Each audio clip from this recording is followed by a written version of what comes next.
Hi hello నమస్తే welcome to information with Murali YouTube channel. So మొత్తానికైతే భూభారతికి సంబంధించి అయితే ఫిర్యాదులు అనేవి చాలా ఎక్కువగా వస్తున్నాయని చెప్పేసి తెలుస్తుంది. సో ఇక 4 ఫైట్ మండలాల్లో అయితే 12,000కు పైగా అప్లికేషన్లు అయితే రావడం జరిగిందంట.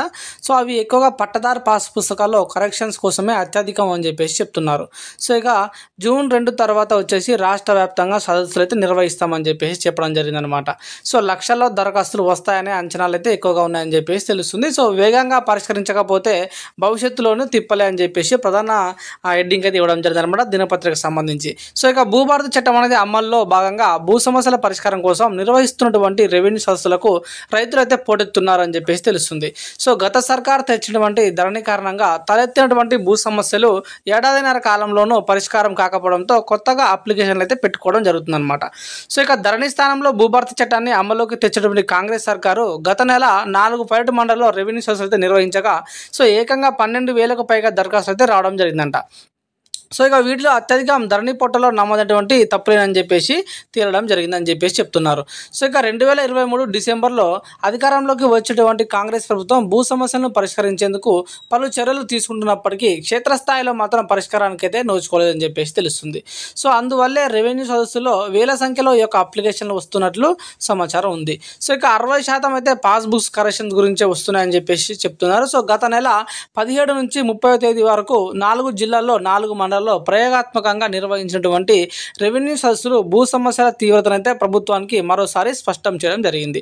సో 72 రెవెన్యూ గ్రామాల్లో జరిగినటువంటి ఈ యొక్క సదస్సుల్లో రైతుల నుంచి ఏకంగా 12,347 దరఖాస్తులు అయితే రావడం జరిగిందంట. సో వీటిలో వచ్చేసి 60% పట్టదారు పాస్బుక్ల కరెక్షన్ సంబంధించినని చెప్పేసి చెప్తున్నారు.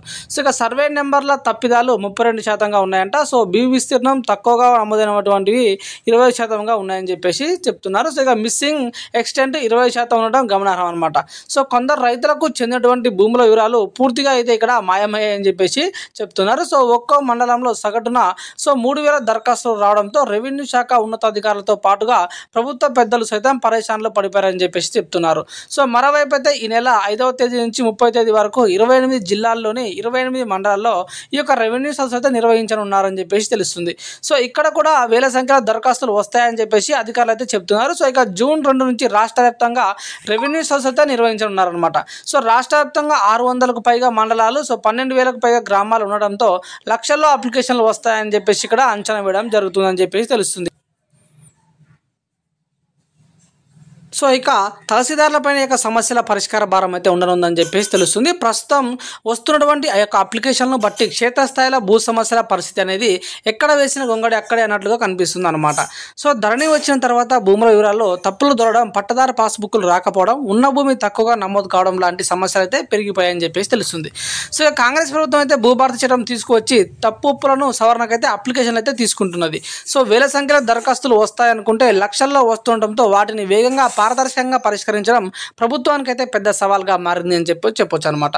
సో ప్రధానంగా అయితే తహసీల్దార్లపైనే అధిక భారం పడనుంది. సో ప్రస్తుతం అయితే భూభారతి పోర్టల్ అధికారులను పూర్తిగా వికేంద్రీకరించారని చెప్పేసి తెలుస్తుంది.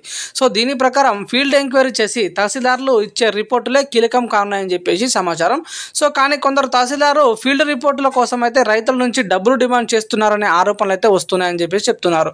సో ఇక డబ్బులు ఇవ్వకుంటే నెగిటివ్ రిపోర్ట్ రాసి ఇబ్బంది పెడతారనే ఆందోళన వ్యక్తమవుతున్నది. సో ప్రస్తుతం అయితే రెవెన్యూ సంస్థ ద్వారా దరఖాస్తులు స్వీకరిస్తున్నందున సో నిర్ణీత గడువులోగా పరిష్కరించేలా తహసీల్దార్లపై అయితే సర్కార్ అయితే ఒత్తిడి తేవాలని చెప్పేసి, లేదంటే భూ సమస్యలకు ఇలాగే కంటిన్యూ చేసి గతంలో లాగే అవినీతి కొనసాగిస్తారని చెప్పేసి రైతులు అయితే వాపోవడం జరుగుతుంది అనమాట.